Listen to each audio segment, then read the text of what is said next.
And that's why I'm very passionate about reaching people, not just people who struggle with addiction, but I think on some level we are all sin addicted and we're all broken.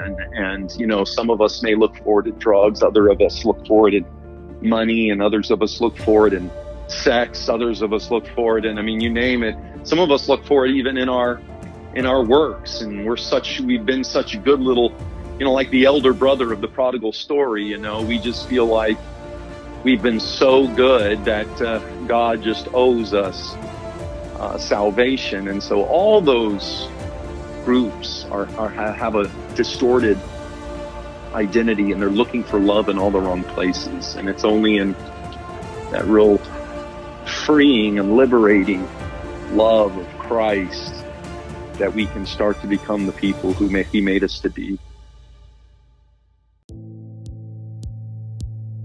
I live just down the road from Walt Disney World, a theme park that claims to be the happiest place on Earth.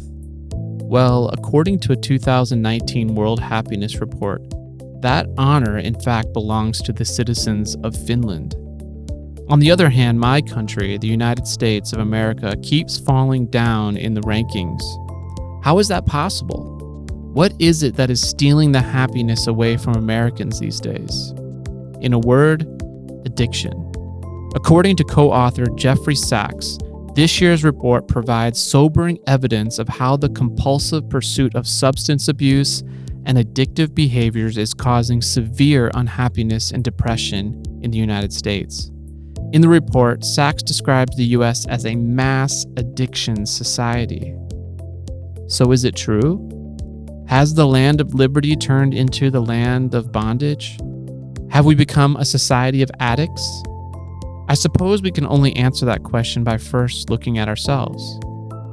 Have you ever felt stuck in a cycle of behavior that you hate but can't seem to break free from? Has fear or shame kept you from reaching out to others for help? If so, you're not alone. In this episode, I was privileged to interview Pastor Richie Halversen, who has candidly spoken and written about his battle with addiction. I got a chance to meet him in person at a church planning conference a couple years ago, but mostly I've been impressed by his ministry from a distance. I find in many ways his story resembles my own that I shared in episode 1. For those of you who don't know, Richie Halversen is an evangelist, church planner, and is currently the lead pastor of Bowman Hills Seventh-day Adventist Church in Cleveland, Tennessee. I hope you are inspired by my conversation with him as much as I was. I started the interview by asking him how he likes living in Tennessee. Yeah, we love it. My wife and I kind of consider ourselves Tennesseans. We met in Nashville, Tennessee. It's where I was living at the time. We went to high school and started dating, got married, and was there for quite a while. So being a pastor's kid, we kind of travel all over, but Tennessee's the closest thing I would say to being a little bit more of a permanent home. So Tennessee, yeah, we love Tennessee. When we came here, it was kind of like coming back home. So we really enjoy the area. Yeah, I love going up there. I live in Florida, and if we couldn't live next to the beach, we would definitely want to live in the mountains. And but I know you're an evangelist, and there's a lot of people out in the world today who struggle to believe, and they either, at least in my experience, they either struggle to believe that God is real or that God is love. And so as an evangelist, which struggle do you come across most often when you're working with people? I think I think both of those kind of go in together. I think the reason why people have a hard time believing in God is because they can't reconcile a loving God in kind of the broken world that we have today. And so, often they won't believe in a God because they don't feel like they see the love of God in the world, and with some of the, just terrible crime and violence and things that you see, and terrible things happen to good people, So I think that's something that's on people's mind. And I think that's kind of a struggle with both of those elements.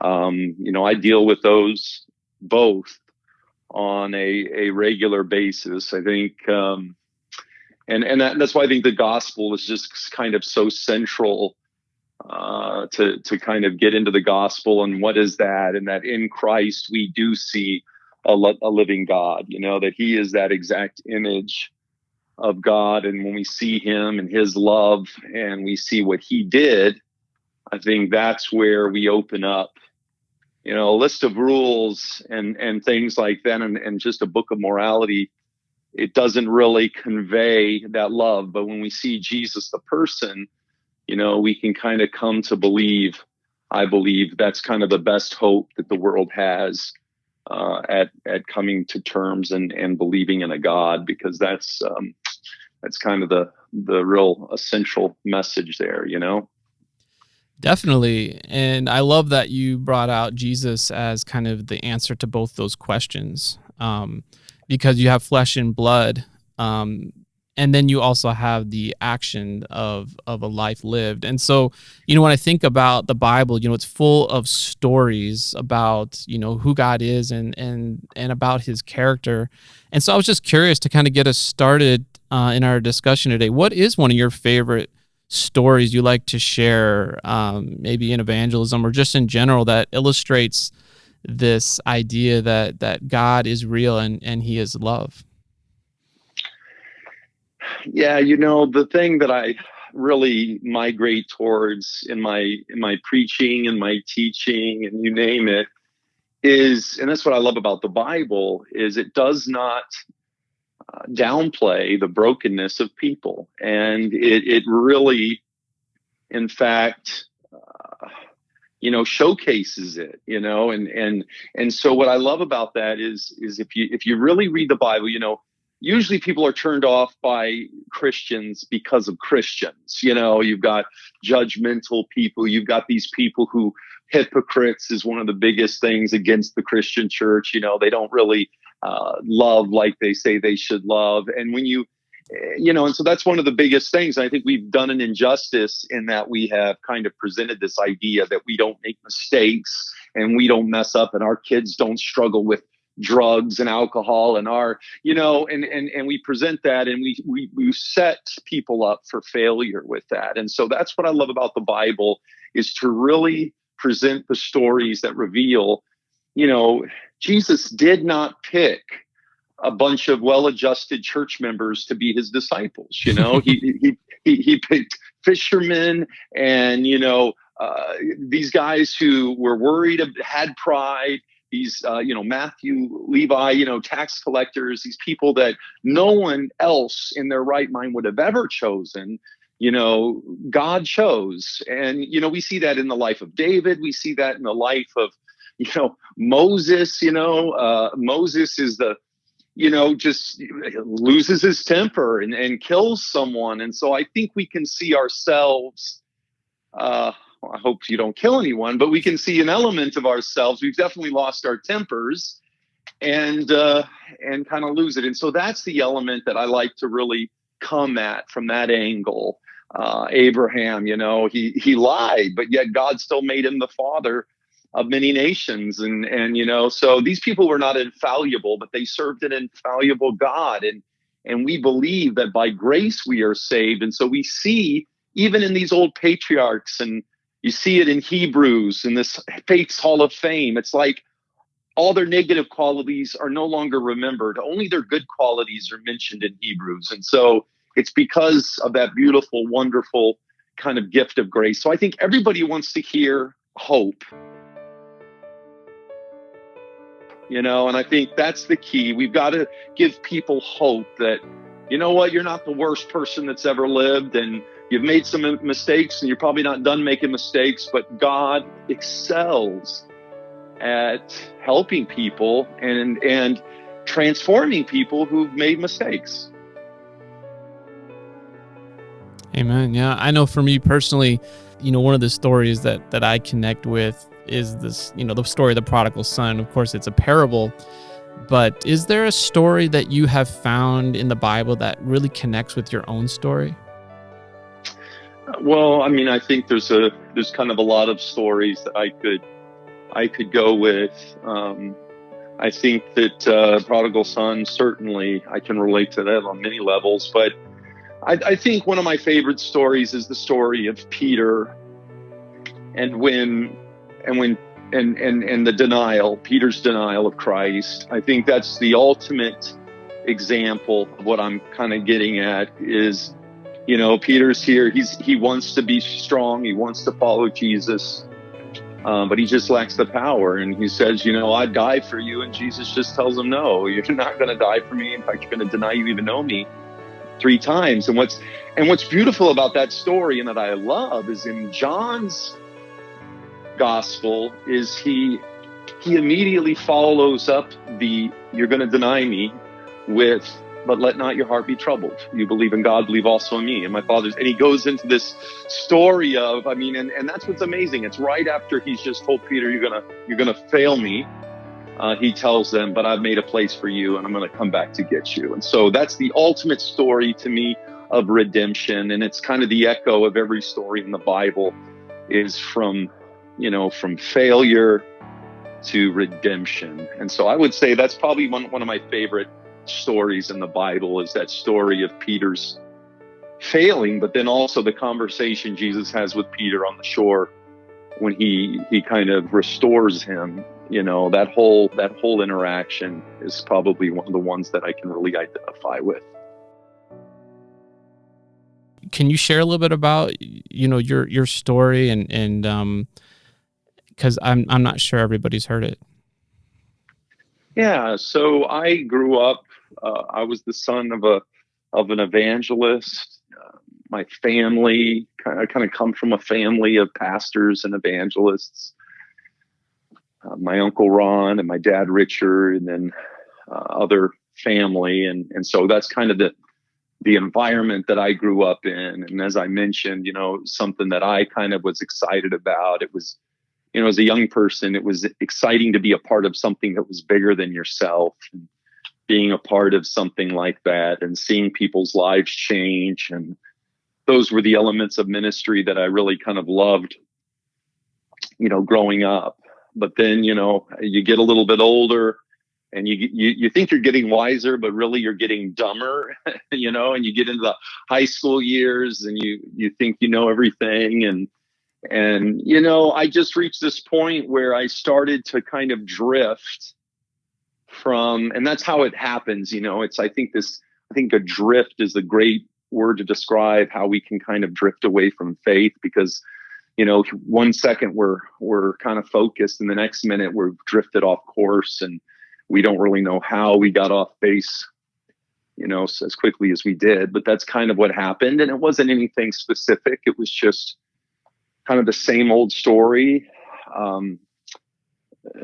Started hanging out with the, wrong group of people, kind of, and these weren't bad people, but like me, they were kind of just out to kind of experience life. And I thought that you get the point where, maybe I was, growing up as a Christian or a pastor's kid, maybe that I had missed out on a lot of living. And how do I know Christianity is the true faith? And how do I know this? And just started reading a lot of stuff and kind of absorbing a lot of pulp culture that kind of questioned these things. And so I naturally started questioning them and, just kind of fell into that kind of party lifestyle in high school during the second half of my high school experience. And, that just escalated to where, you keep partying every weekend, and then it gets to a point where you're partying on the weekdays, and, that's kind of the way it was. And then we graduated, and, my wife and we had been dating for a little while, and we ended up getting married just about 6 months after I graduated, more like probably 9 months after I graduated, and we had a baby on the way. And so suddenly I was 19 and kind of had a whole lot of responsibility crashing in, and I was probably the least responsible I've ever been in my life. I just, I was still kind of in that party mode. I wanted to have a good time. I wanted to stay out late. I didn't want to be responsible. I didn't want to be accountable to my wife or to, and I wanted to be a father, and I loved my son, but it was just a matter of where I was still very immature and still very much a part of that, the party culture, which eventually changes. As someone I once heard says, it starts out you doing the drugs, but in the end, the drugs do you. And that's kind of the way it is. You're using them in the beginning, and then they use you in the end. And so it just changes from having a good time to where you realize you're using just to live, and it's becoming a normal way of life, and you don't know how to live without.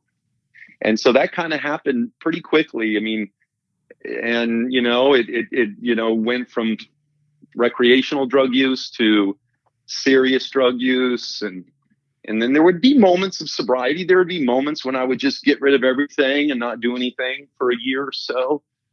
But then the enemy would always keep coming in through the back door. And one of the ways that he really came in through the back door was through, opiates and, prescription pain medicine. And, and I really think that the enemy used this idea that, oh, well, it's prescribed by a doctor. That's okay. That's different than the drugs you used to buy on the street and use. But, your body doesn't know the difference. And so it has absolutely no difference, whether you get a painkiller from a doctor or you buy it from the street. It's all the same thing, and your body doesn't know a difference. And so, it just kind of, I was thoroughly addicted and was using every day.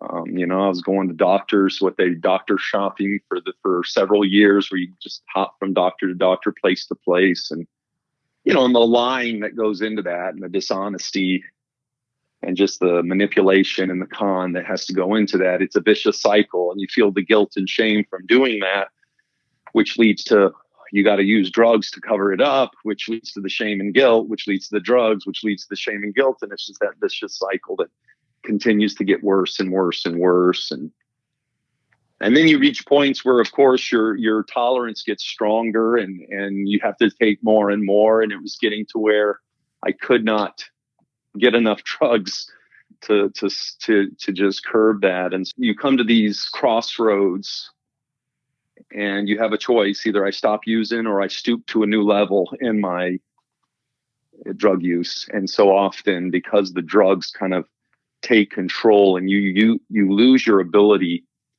to make good choices and your freedom, that often you choose the wrong thing and you go to that next level. And so, the criminal behavior comes in, and before long I'm arrested. And then again, you kind of go to a new level of shame and guilt, and just was in and out of treatment centers and jails and institutions for the next several years. And, it was a nightmare for my family, who I had 2 kids at the time, by this time. And my wife, Brittany, just the roller coaster ride that she was on, because addiction, as you learn, if you've studied it and you've come to know it as I have, and as many people have, is it's a family disease. It doesn't just affect the addicts, it affects those that love the addict, and very often they get affected. They're so used to being lied to that they've had to change the way they deal with life. And so codependency and addiction kind of goes hand in hand. And so that's why very often families of addicts have to get recovery as much as the addicts do. And so, it was just a very toxic situation. And long story short, finally, at the end, I was living out of my car, and was kicked out of a halfway house there in Nashville, Tennessee, where I was living, and was living out of my car, and had 4 warrants for my arrest. Had 4 different felony charges that we're facing, with a new one that they wanted to charge me with. And so I kind of reached that point, that bottom, or thought I did, and so I had the opportunity to go to treatment one last time. And so I had just gotten off the phone with the sheriff's department, and they had told me they had another warrant for my arrest. And it was Christmas Eve, and they told me, hey, wait till after the holidays, turn yourself in, because you're going to be going away for a little while. And so when I had the opportunity to go into treatment, I jumped at it, if it would prolong me from having to go to jail at least a little bit. So went to treatment, went through a 30-day program, had been to treatment many a times before, but this time it clicked, and it had nothing to do with the treatment center as far as one being better than the other. I have a lot of people who come to me and say, oh, which one did you go to? As though if they go to the one I went to, they'll stay clean, or their kids will stay clean. And that's just not true. The treatment center just kind of dusts you off, and it puts you on your feet. And what you do with what they teach you and what you do after that is the key. And so went to the treatment center, went through the 30 days, got out, and I was ready to stay clean. My first night in that treatment facility, I contemplated leaving and going out there and trying to score some drugs, sneaking out of the treatment facility, which was in the middle of nowhere. It was out in Idaho. I flew out to Idaho to go to this treatment center, and it was in the middle of nowhere, and it was winter time, and it was New Year's Eve when I got there. And so it was just insanity to think I could sneak out and go score drugs and then try to sneak back in. Anybody who even knows anything about treatment facilities knows that you can't get away with stuff like that. And so, but as I was contemplating sneaking out, was when, I felt God for the first time in my life, in a long time. In the most audible voice, I had heard God speak to me. And I think it was audibly in my head. I don't believe it was audibly anywhere else, but it seemed to just kind of scream in my head was, Richie, if you go out there, you're going to die. Which I had doctors and all kinds of counselors tell me that. I was just was using so much, and just miracle that I hadn't died already. And then God said, you go out there, you're going to die, but if you surrender your life to me, I'll give you a new way of life, and I'll use you. And so, I got on my knees for the first time in a long time there, and kind of surrendered my heart to God. And from there, I just got back into, came back home. My wife was there at the airport to pick me up. I didn't know if she was going to do that. I didn't know if she was going to let me come back home, but she did. And, started to work a program and stuff like that. So, it was kind of a crazy experience, but that's where God kind of rescued me from. And that's where the transformation started to happen, and the recreation and kind of the pick me up, turn me around, and set my feet on solid ground started to happen. So, and that's why I'm very passionate about reaching people, not just people who struggle with addiction, but I think on some level we are all sin addicted, and we're all broken. And, some of us may look forward to drugs, other of us look forward to money, and others of us look forward in sex, others of us look forward in, you name it. Some of us look forward even in our works, and we've been such a good little, like the elder brother of the prodigal story. We just feel like we've been so good that God just owes us salvation. And so all those groups have a distorted identity, and they're looking for love in all the wrong places. And it's only in that real freeing and liberating love of Christ that we can start to become the people He made us to be. Yeah, totally. I think almost everyone is struggling with addiction at some level, like you were saying. And I read an article recently that labeled the United States as a mass addiction society.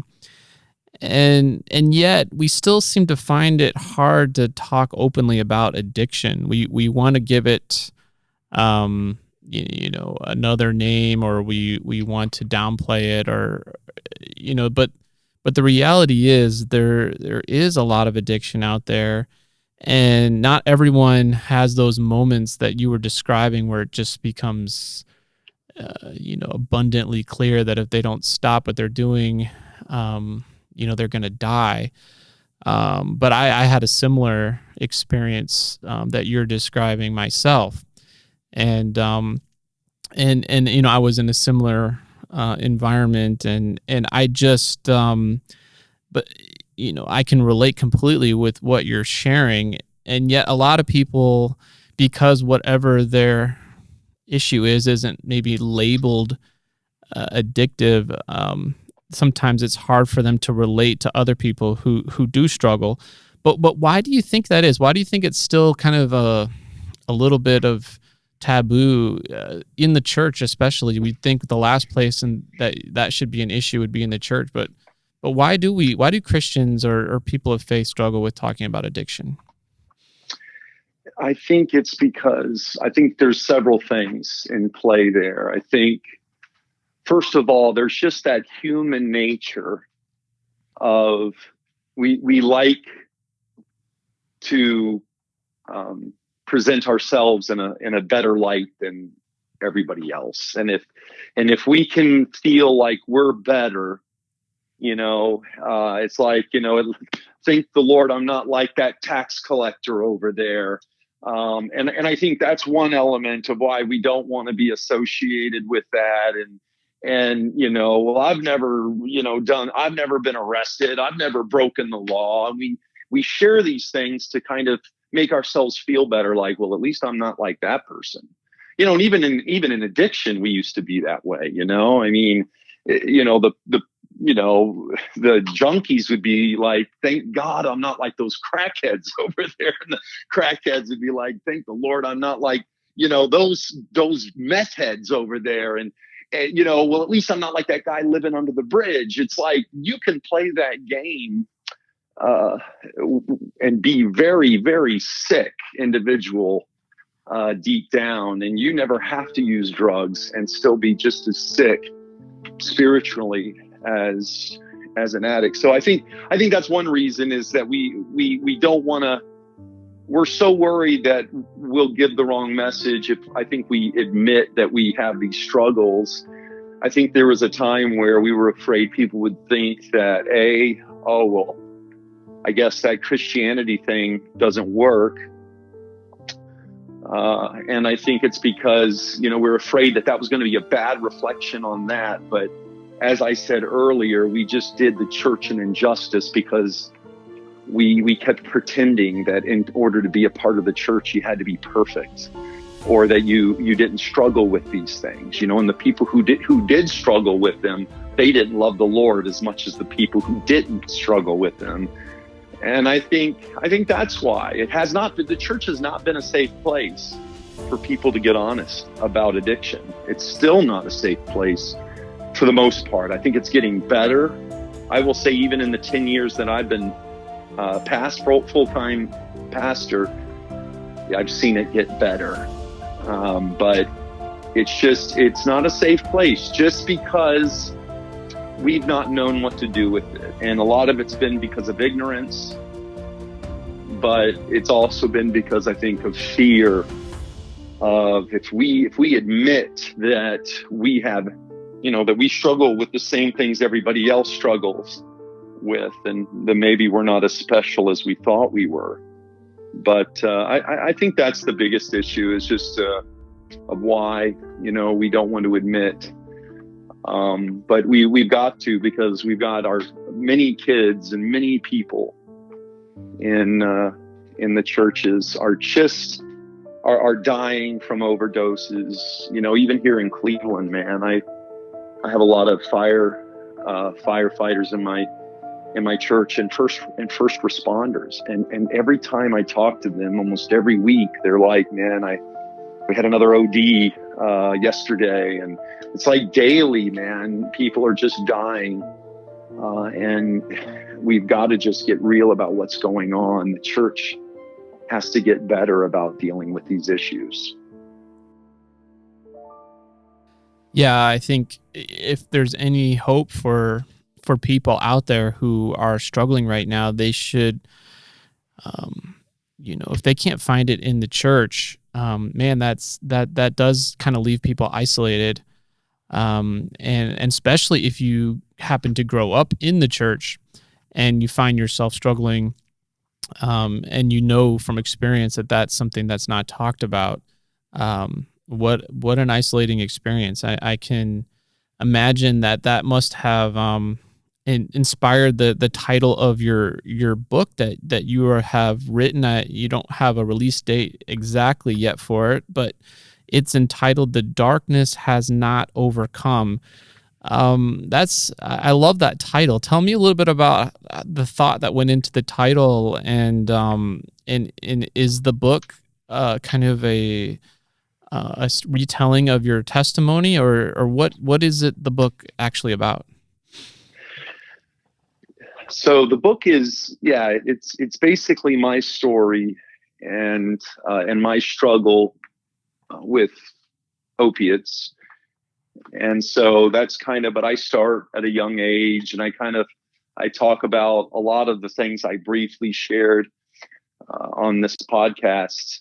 I delve into on a deeper level in this book. And the purpose of this book was not to be a recipe of, this is how you get clean and stay clean. It's not a handbook or a manual, although it does have some of those elements in there. I just wanted to really tell my story. And I wanted to tell it because since I have started, when I first went in the pastoral ministry, I did not tell my story. I did in snapshots. I didn't just come out and say it, because I had a lot of the same fears that I think everybody has. And that is, man, if I get too honest about this, they may not want me to be their pastor anymore. Mm-hmm. And so there was this element of, man, I don't know if I should get too honest. And but then God really convicted me of, no, you need to share your full story. And so I did, and God has always just really blessed that. In that, I don't know, every time I present this at camp meetings and week of prayers and different events, I've had just lines of mothers and fathers in tears, just basically saying, you told the story of my child. You're telling the story of what I went through. And when we identify with each other, then we can have hope. And that's where, that's where I wanted to tell this story, so people can see, okay, we can recover. We can get better. The light shines in the darkness, and the darkness has not overcome it. And that's where the idea came from. No matter how dark things got in my life, or no matter how dark things get in your life or your child's life, it will not overcome that light of Christ in our life. So yeah, that's really what I wanted to achieve in that story. I mean, I really get into I share the good, the bad, and the ugly. And I hate to say it, but mostly it's ugly. I really get into the details there, not to share war stories. In recovery, we called war stories when you talk about the using and the getting the drugs, kind of like almost where you glory in it. We would call those war stories. And if someone told a war story, we would always tell them, look, stop sharing war stories, get into the solution, So we don't need to talk about how to use drugs. We all know how to use drugs. We just need to talk about how can we live a better life. And so I'm a believer of that. But for this story, I did want to share where I came from so that people would understand and have the context that led me to where I am today. And so I would say half of the book is really kind of sharing the ins and outs of my addiction and the low points and the thoughts that I was thinking, and the things that I did and the desperation that I experienced. But then the other half of the book is about the recovery process and learning a new life and coming out of that experience. Yeah, and to piggyback on that, what are some things that were helpful to you right away? That led you to sobriety. What were some, just briefly, obviously, these are complex in terms of implementation sometimes, but just share a little bit about some steps that you found helpful in your own life, and what you share sometimes with others who ask, hey, I'm stuck. I'm in this dark place. I feel like I'm completely alone. I feel like I can't help myself. I know this is killing me, but I can't seem to say no. And every time I go back, I feel horrible. I feel like, the worst person in the world, but then that shame just drives me back again and again. So what do you share with people when they ask you that? So the thing that really saved my life was 12-step recovery. That's the thing that most treatment centers will kind of drive home, that you got to get in to 12-step recovery. You got to go to meetings. You got to get a sponsor. You got to work the steps. And any kind of significant long-term sobriety recovery is usually 12-step based. And so statistically, it has shown the best track record. It has showed the best track record out of any other program. And so that's what I got involved, man. I just did everything the way they said to do them, because I had done it my way 50 times before and had messed up every time. And so this time I did it, and I went to a meeting and I got a sponsor, and I went to a meeting every day for the first 90 days, because if I used every day and if I lied every day and I got high every day, then I need to do something for my recovery every day. Mm-hmm. And so I'd go to meetings every day for 90 days. And really for the first year, I went to a meeting every day. And then it transitioned to about 3 meetings a week. And then it transitioned to about 2 meetings a week. But just, getting in those steps, which are biblical. These are spiritual principles. 12-step recovery groups like NA and AA, their purpose is not to convert people to a particular religion. It's to help people stay clean from drugs and alcohol. And so sometimes people struggle with the whole, the God of my understanding or higher power. And it's understandable if you go there. Most of the people are unabashedly share what they kind of believe in, but the purpose of those meetings isn't to convert people. That's not AA or NA or some of these anonymous groups. Their agenda is help people to stay clean, whether they're Buddhist, whether they're Muslim, whether they're atheist, whether they're agnostic, whatever they are. It's to really help them get clean, stay clean. And so that's what I did, man. I got in the meetings, I did what they told me to do, and hey, it worked. And then about a couple years after I was working the program, there's a step towards the end where it says we improved our conscious contact with God. And in that step, you're challenged to continually seek God and your understanding of God, and then to improve that conscious contact. And that's when I really started going back to church again.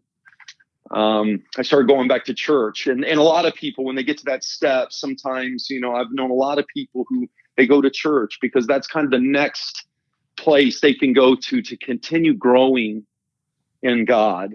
And so that's kind of, that's what I did. And that's what I highly recommend to anybody, because in 12-step meetings you do have some Christ-centered meetings like Celebrate Recovery. That's a good program. And it's unabashedly Christian. But it depends on what you're struggling with. If you're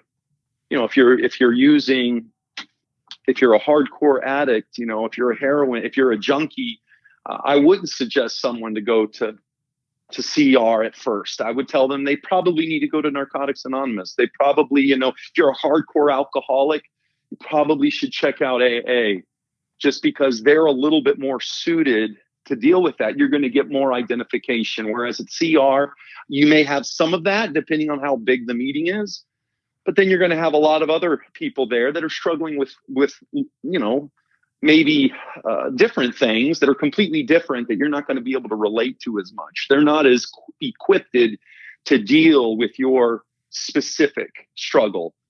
And so that's how I got clean, stay clean. And that's what I recommend to anybody is get plugged into a 12-step meeting. And the beauty of those are you can go in there and you can get completely honest. And so I would highly recommend, a lot of times people are skeptics about meetings and they've never been to one. And so I always recommend people go check one out, and you'll see that the freedom and the ability to share what you're going through, and for that to be absolutely anonymous, where no one's going to share it outside the rooms. What is said in the rooms stays in the rooms. The freedom to do that and not be judged, but to be told, keep coming back. We want you here. That the only requirement for membership is a desire to stop using. It doesn't even say you have to stop using. You've got to have a desire to stop using. And so those kind of things have created a real safe environment where people can get clean and remain clean. And then I do believe church plays a natural part in helping, partnering up with other groups to help people in that journey. I appreciate you sharing that, because as a pastor, I've heard a lot of misconceptions out there about these recovery groups, and but I agree with you 100%. I think they're biblically based and they're proven, and I appreciate you highlighting that for us today. And what just kind of to follow up on that, what you said it was about a year after you were attending the group that you started attending church. What happened? Like, how did you end up becoming a pastor? What was the timeline, I guess maybe is a better way. I know you don't have time to go into all the detail, but like, what was the timeline from the moment you stepped back into church to the moment that you became a pastor? Sure. Well, you're going to want to pick up my book to really get the timeline. But I had to throw that shameless plug in there. No, but really it was, I don't know exactly, but I would say it was close to 5 years, maybe 4 years of that I was clean and working a program. I was already doing ministry. I was working in the printing industry. We printed Steps to Christ. I had developed a Steps to Christ for evangelism. It was a magazine format, and it kind of was used as a dual role of promoting an evangelistic event, but also saturating the book Steps to Christ into homes. So they would read it, but it would also have the promo for the evangelistic series that was coming. And so, I was involved in ministry, and I was doing that just 2 years after I was clean. I was working in that, doing that, going to different places and speaking, and that was exciting. But then I would say about 4 years after I got clean, I finished. I went back to college and graduated from Austin P State University in Tennessee, Clarksville, Tennessee, with my bachelor's of corporate communications and public relations. And so I graduated. When I graduated, I had 2 job offers, essentially. I mean, I'm cutting a lot of details out, but essentially I had 2 offers. One was to work for a hospital healthcare communications company in Washington. And then one was to be a pastor for a church there in Gulf States. And just knowing the dialogue with the Lord that I had behind the scenes, I was talking to one of my friends, and his father was the executive secretary of the Gulf States Conference at the time. And I was talking to him, my friend, and just saying, hey, because I wasn't even thinking pastoral ministry, but I was like, hey, do you think, does Gulf States have anything for a communications guy or, anything like that? Because that's what I was thinking. And he says, no, I don't think so, but I'll ask my dad. And so then I got a call from his dad the next day. And he calls me up and he says, "Hey, Richie, I heard you're interested in becoming a pastor." And, that's just kind of, I knew it was a God thing because I had never asked that. I had never even, I didn't go there at all. But yet, and I think of that verse where it says we don't even know what to pray for, but the Holy Spirit intercedes for us with groanings too deep that our hearts can't, that we can't express it.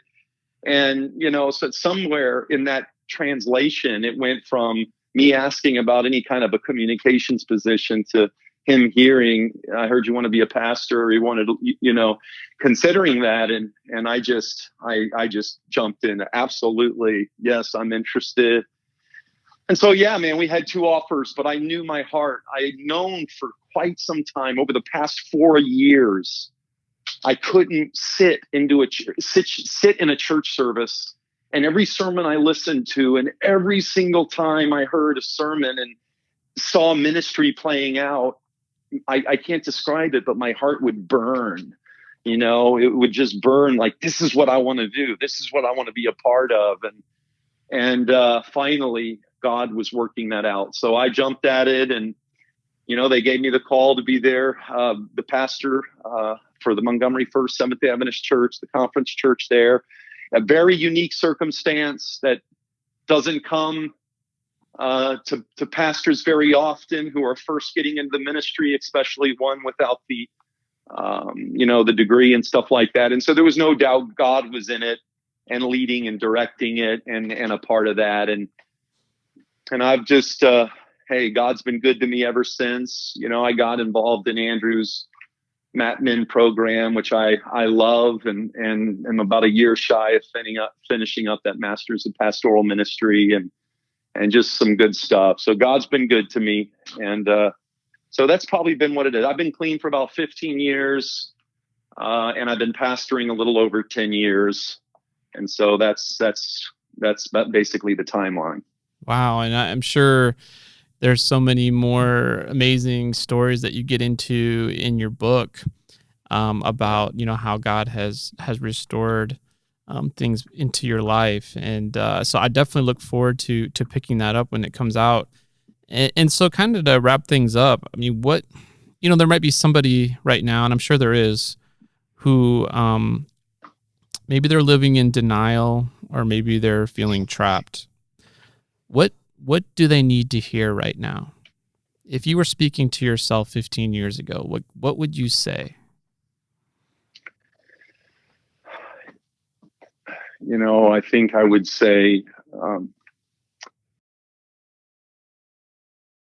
I would say what my high school chemistry teacher told me when I was using, and I had come to church and I was leaving right after church, and it was right amidst when it was really bad. And he kind of chased me out of the parking lot, and he just told me, "Richie, I know that I can tell that you're not happy and that you're going through something." And he just told me, he says, "Richie, it doesn't have to be that way." He goes, you can live a new life. It doesn't have to be this way." Now, he didn't know of anything of what I was going through, really. He just knew he knew I had changed. He knew I was struggling. He could see it. And I would say that to anybody. It doesn't have to be this way. You can recover. You're no different than I was.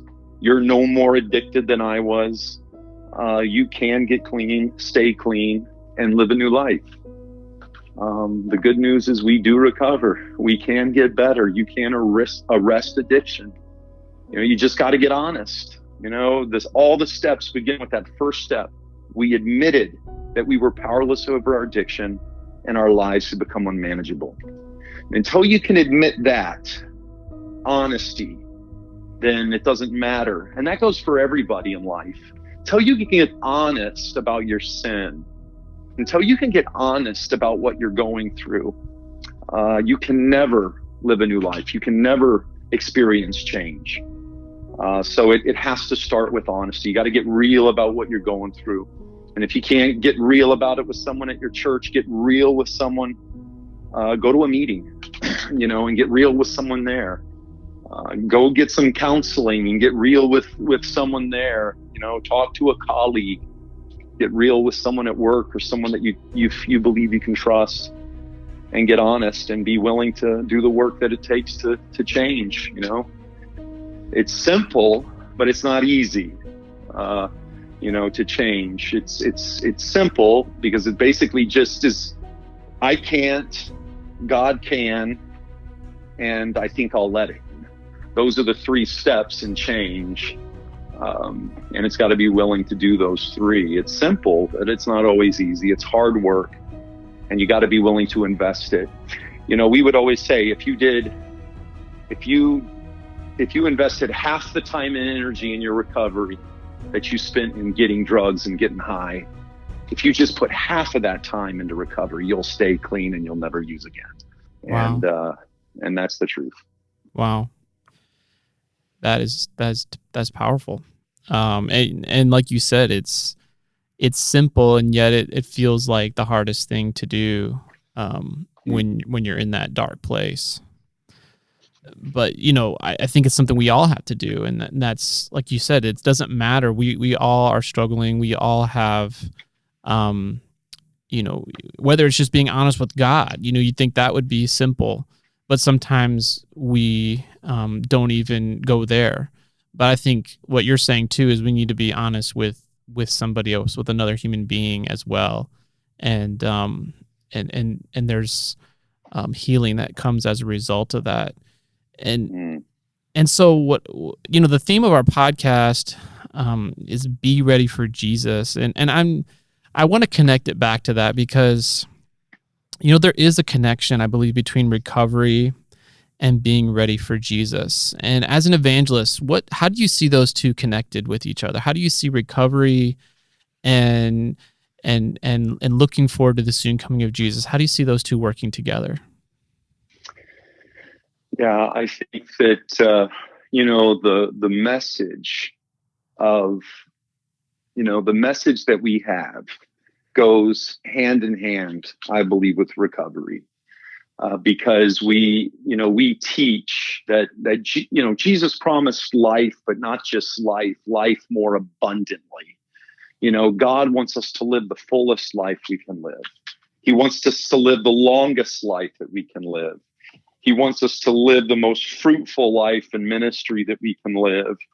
And recovery breaks down in a very simple form to how to live a more happy, joyous, and free life where, and with that being said, the gospel, what Jesus started to do when he came the first time, the kingdom of God, is at hand. Jesus was healing people, and he would always say, the kingdom of God is here. It was there. Jesus was healing people. People could see, blind people could see, deaf people could hear, and all of a sudden their lives were changed. Dead people came back to life, and that was basically Jesus saying, "This is what my kingdom looks like." And when Jesus returns again, that's what it's all going to be like. Every deaf person's going to hear, every blind person's going to see, and every single tear is going to be no more. And so what the church is called to do is live out the future reality, which is, which will happen when Christ returns. We're to live in that reality today, to live a happier, freer, more joyous life. People should see us and see that future reality that's coming when Christ returns, that we don't have to be controlled by what we eat, that what we eat does affect us. These are things that we learn in recovery. And somewhere along the line, we kind of, in Christianity as a main, we threw that out like, oh, you can eat whatever you want and it doesn't matter, when we know that's not true. And even in recovery, we have elements where we learn aspects of that. And so what we eat does matter, and taking care of our body does matter. And, being more honest and having more faith and having more, surrendering more to Christ, that's what recovery is all about. So that goes hand in hand with the sanctification process of the Holy Spirit in our lives. And I think it makes a real simple form of ways that I can live a better life. And so for me, I can't separate the two. To me, they go hand in hand. And I think because whether we're recovering from pride or we're recovering from, whatever it is, the recovery can be a part of that process. We need to be a community of people again who have everything in common, who love each other, who have fun with each other and do things with each other. That needs to happen. The church needs to look, I think, a little bit more like your 12-step meetings and your fellowships, because I think once we see that, once we love each other, by this the world will know that you're my disciples, the love you have for each other. Once people see that, then the end will be here and Jesus will return. We know that's going to happen. And so for that, I think is the most important thing. I mean, and you get that in the steps. In the steps, you take a moral inventory. You look at everything in your life. You make amends. Don't tell me there isn't a church that couldn't benefit if all of its members made a moral inventory and a list of people they had harmed and became willing to make amends to them all. These are just things that have been in the Bible for centuries and things that we just need to get back to practicing. And recovery does that in a very simple way.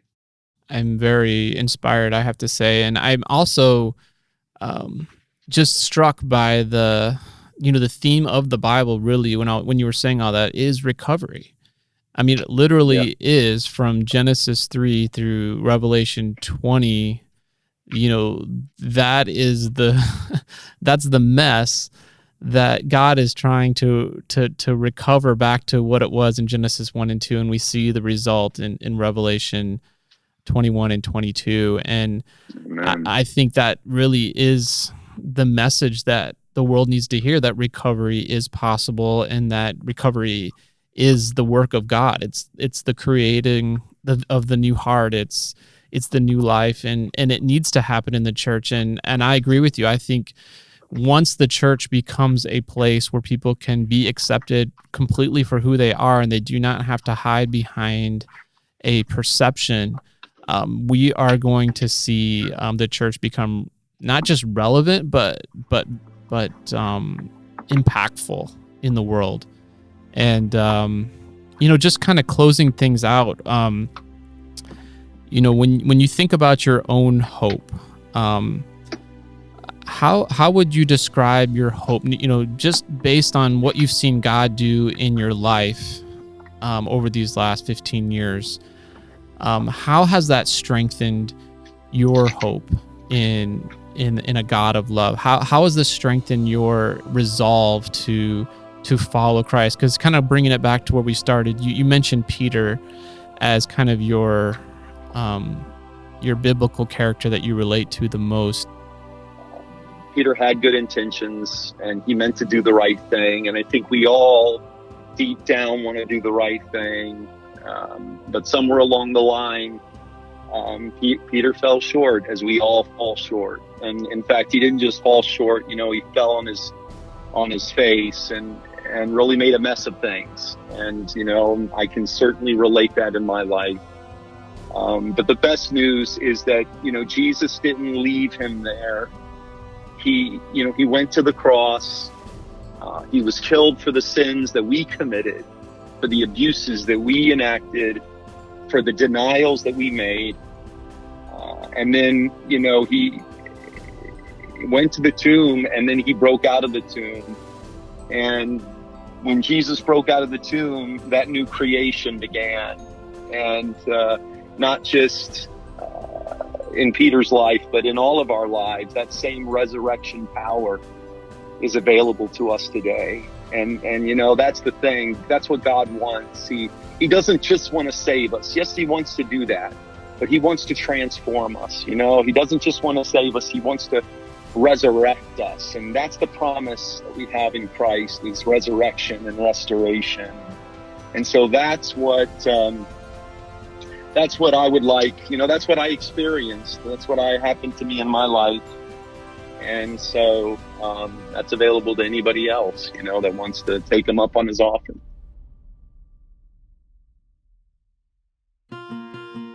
Thanks for listening to this episode of Adventology. Our goal on this podcast is for you to be ready for Jesus. And the best way to be ready for Jesus is to spend time getting to know him. Knowing Jesus is everything. And that is why we spent the time today exploring recovery from addiction with Pastor Richie Halversen. And that is why I also want to encourage you to get his forthcoming book, The Darkness Shall Not Overcome, when it is released.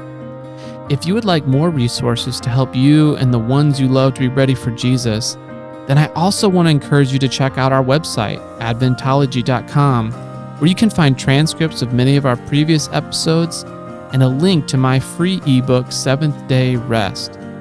Furthermore, if you like this episode, share it with a friend, or better yet, please leave a rating and review from wherever you downloaded this podcast from. It really makes a difference. All right, well, I enjoyed our time together today, and I look forward to seeing you next time on Adventology. Until then, Maranatha.